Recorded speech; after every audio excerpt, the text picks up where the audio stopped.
प्रभु यीशु मसीह के नाम में आपको अनुग्रह, शांति और आशीष मिले। कभी कभी जब आज के ईमेल और मैसेजिंग का युग है, सोशल मीडिया का युग है, तो कई बार गलती से कुछ गलत मैसेजेस भी चले जाते हैं। उदाहरण के लिए मैंने किसी से कोटेशन मांगी थी, तो उन्होंने मुझे ईमेल भेजा और उन्होंने शुरुआत में हेडिंग दी गुड मॉर्निंग। गुड मॉर्निंग होता है, लेकिन उन्होंने गुड मॉर्निंग यानी MOURNING, मॉर्निंग के स्पेलिंग में उन्होंने एक यू डाल दिया और वो हो जाता है मॉर्निंग यानी शोक मनाना। तो यानी वो मुझे कह रहा था कि अच्छा है कि आप शोक मना रहे हो, या शोक मनाना का आनंद लो।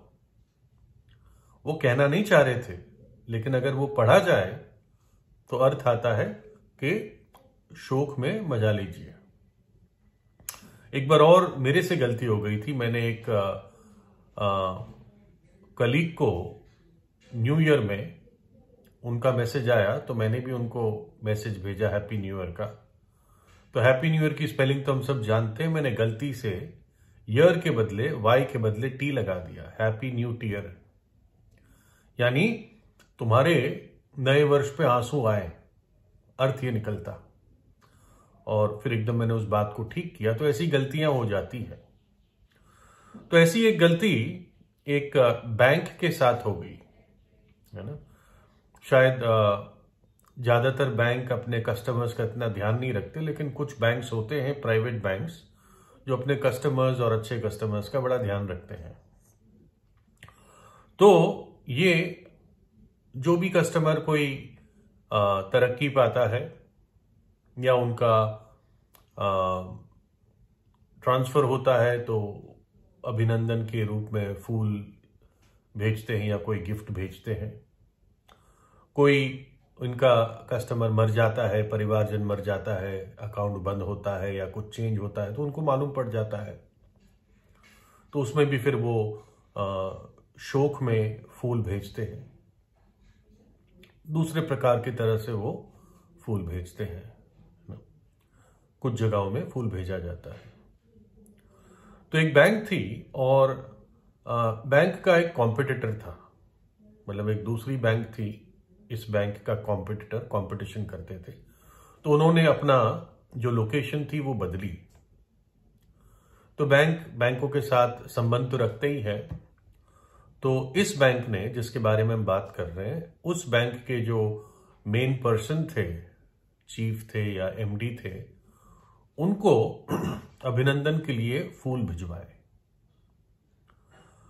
और फूल अपने आप नहीं करते थे, वो जो फूल वाला था उसको ऑर्डर देते थे, मैसेज बताते थे, वो मैसेज कार्ड पे प्रिंट करके भेज देता था। साथ ही साथ किसी एक कस्टमर की मृत्यु हो गई और उसका 2-3 दिन में उसकी आखिरी क्रियाक्रम थी। तो बैंक से कोई जा नहीं पा रहा था, तो उन्होंने इस केस में भी फूल वाले के द्वारा उस आखिरी क्रियाक्रम के लिए फूल भिजवाए। यहां पर भी एक कार्ड के द्वारा, कार्ड में क्या मैसेज लिखना है ये बैंक वालों ने बता दिया। अब ऐसा हुआ कि फूल वाले ने गलती से जिसको अभिनंदन भेजना था, उसके फूल तो उसने आखिरी क्रियाक्रम में भेज दिए, और जो आखिरी क्रियाक्रम में जो संदेश और फूल भेजने थे वो उसने उस MD को भेज दिए, जो दूसरी बैंक का व्यक्ति था, जिन्होंने अपनी जगह बदली थी। और हो गई गड़बड़। तो जिसको अभिनंदन देना था उसको फूल पहुंचे और उसके साथ मैसेज था, हम बड़ी संवेदना प्रकट करते हैं, बहुत शोक के साथ आपको स्मरण कर रहे हैं। और फूल वाले को जब बताया तो उसको बहुत बुरा लगा, लेकिन उससे बड़ा और ब्लंडर, गलती जो हो गई कि जो अभिनंदन जिसको भेजना था उसको ना भेज के उन्होंने उस फूल वाले ने वो अभिनंदन मृतक के परिवार को भेज दिया और उस कार्ड में लिखा था, आपकी नई जगह पाने के लिए अभिनंदन, congratulations on your new location. और उनको बड़ा अजीब लगा कि हमारा व्यक्ति मर गया और ये अभिनंदन भेज रहा है। और तब फिर माफी मांगी गई और सब बातें ठीक की गई। लेकिन इस बात पे एक सोचने का विचार है कि आपकी नई जगह पर आपको अभिनंदन। और वास्तव में एक व्यक्ति जो मसीह में अपनी आंखें बंद करता है, प्रभु यीशु मसीह पर विश्वास करते हुए इस संसार में अपनी आंखें बंद करता है, वो सच में अभिनंदन के लायक है। क्योंकि जिस नई जगह पर वो जाता है वो अद्भुत है और आशीषित है। इस संसार के दुख, पीड़ा, पाप और अंधकार से दूर हटके और परमेश्वर की उपस्थिति में, अद्भुत ज्योति में, अद्भुत पवित्रता में, अद्भुत महिमा में वो स्थान है। और उसी को मुक्ति, मोक्ष, उद्धार या अनंत जीवन कहते हैं। तो इसलिए जो भी व्यक्ति अपनी आंखें प्रभु यीशु मसीह पर विश्वास करते हुए बंद करता है, वो अभिनंदन के योग्य है। प्रभु यीशु ने यह प्रतिज्ञा दी है, तुम्हारा मन व्याकुल ना हो, तुम परमेश्वर यानी परमेश्वर पिता पर विश्वास रखते हो, मुझ पर भी विश्वास रखो। मेरे पिता के घर में बहुत से रहने के स्थान हैं। यदि ना होते तो मैं तुमसे कह देता, क्योंकि मैं तुम्हारे लिए जगह तैयार करने जा रहा हूं। और यदि मैं जाकर तुम्हारे लिए जगह तैयार करूं तो फिर आकर तुम्हें अपने यहां ले जाऊंगा, कि जहां मैं रहूं वहां तुम भी रहो। प्रभु यीशु पर विश्वास करने वाला व्यक्ति जिसने उद्धार पाया है, वो उसी स्थान में रहेगा जहां पर प्रभु यीशु आज रहता है। उस डाकू के बारे में कई बार हमने बात की, जो क्रूस पर प्रभु यीशु के साथ साथ टांगा गया था, एक दूसरे क्रूस पर बगल में। और जब उसने प्रभु यीशु से प्रार्थना की कि हे यीशु, जब तो अपने राज्य में आए तो मुझे स्मरण रखना, तो प्रभु यीशु ने उसको प्रतिज्ञा दी कि आज ही तू मेरे साथ स्वर्गलोक में होगा। उसने पश्चाताप और आशा में प्रभु यीशु को पुकारा, अपने पापों से पछताते हुए, अपनी गलतियों को मानते हुए। और प्रभु यीशु ने कहा, आज ही तू मेरे साथ स्वर्गलोक में होगा। यानी तो एक अद्भुत स्थान में आज ही होगा जब तू यहां पर अपने प्राण छोड़ देगा, है ना। परमेश्वर हमें अनंत जीवन की प्रतिज्ञा देता है। प्रभु यीशु ने यह धर्मगुरु को एक उत्तर दिया। यीशु ने उसको उत्तर दिया कि मैं तुझसे सच सच कहता हूं, यदि कोई नए सिरे से ना जन्मे तो परमेश्वर का राज्य देख नहीं सकता। नए सिरे से जन्म लेना आवश्यक है उस स्थान में पहुंचने के लिए। और नया जन्म एक व्यक्ति तब पाता है जब प्रभु यीशु से पापों की क्षमा पाता है। और क्यों प्रभु यीशु के पास पाप क्षमा करने का अधिकार है? क्योंकि उसने मेरे और आपके पापों की सजा को अपने ऊपर उठा लिया। कलवरी के क्रूस पर न केवल हमारे पाप उठाए, परंतु उन पापों की सजा और श्राप को प्रभु यीशु ने अपने ऊपर उठा लिया, क्योंकि हमारा सृष्टि करता है और हमसे प्रेम रखता है।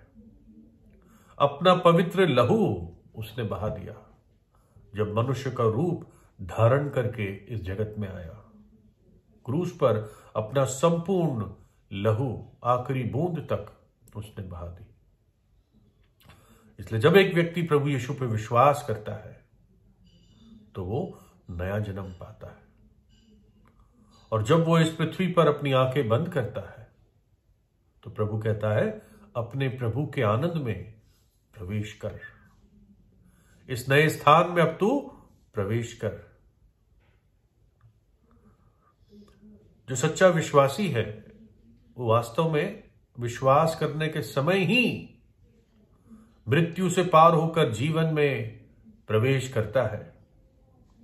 प्रभु यीशु ने कहा, मैं तुमसे सच सच कहता हूं, जो मेरा वचन सुनकर मेरे भेजने वाले की प्रतीति करता है, अनंत जीवन उसका है और उस पर दंड की आज्ञा नहीं होती, परंतु वह मृत्यु से पार होकर जीवन में प्रवेश कर चुका है। जब एक व्यक्ति प्रभु यीशु पर विश्वास करता है तो वो मृत्यु से पार होकर जीवन में प्रवेश कर जाता है। और जब वो इस पृथ्वी से चले जाते हैं तो प्रभु की उपस्थिति में प्रवेश करते हैं। पौलुस, जो परमेश्वर का एक बहुत बड़ा दास था, वो कहता है, क्योंकि मैं दोनों के बीच अधर में लटका हूं, यानी यहां रहूं या प्रभु के पास जाऊं। जी तो चाहता है कि कूच करके मसीह के पास जा रहूं, क्योंकि ये बहुत ही अच्छा है। वो कहता है, मैं जानता हूं कि जब मैं प्रभु यीशु के पास चला जाऊंगा, जब मेरी मौत हो जाएगी और मेरी आत्मा प्रभु की उपस्थिति में होगी, तो ये ही बहुत ही अच्छा है। लिखा है, जो कोई यीशु मसीह में है, यानी यीशु मसीह पे विश्वास करता है, उस पर दंड की आज्ञा नहीं है, उसको नरक के दंड का डर नहीं है, उस भयानक आग का डर नहीं है जहां पर रोना और दांतों का पीसना है, क्योंकि प्रभु यीशु ने उस दंड को उठा लिया है। उस जगह का वर्णन या वातावरण का वर्णन यह है, और वह उनकी आंखों से सब आंसू पोंछ डालेगा, और उसके बाद मृत्यु ना रहेगी और ना शोक, ना विलाप, ना पीड़ा रहेगी, पहली बातें जाती रही। और इसलिए वास्तव में यह शब्द उस विश्वासी के लिए सच है जिसने प्रभु यीशु से पापों की क्षमा पाई है और विश्वास में इस पृथ्वी पर अपनी आंख बंद की है कि अपने नए स्थान पर अभिनंदन। किसी ने कविता लिखी है कि एक दिन मेरा ये संसारिक तंबू यानी शरीर गिर जाएगा, मुझे नहीं पता कितना जल्दी ये होगा, लेकिन मैं ये जानता हूं कि जो मेरा सब में सब कुछ है, यानी प्रभु यीशु, उसके पास मेरे लिए स्वर्ग में एक स्थान है। तो प्रभु यीशु से प्रार्थना कीजिए, प्रभु यीशु को अपने हृदय में बुलाए। प्रभु यीशु आपको आशीष दे।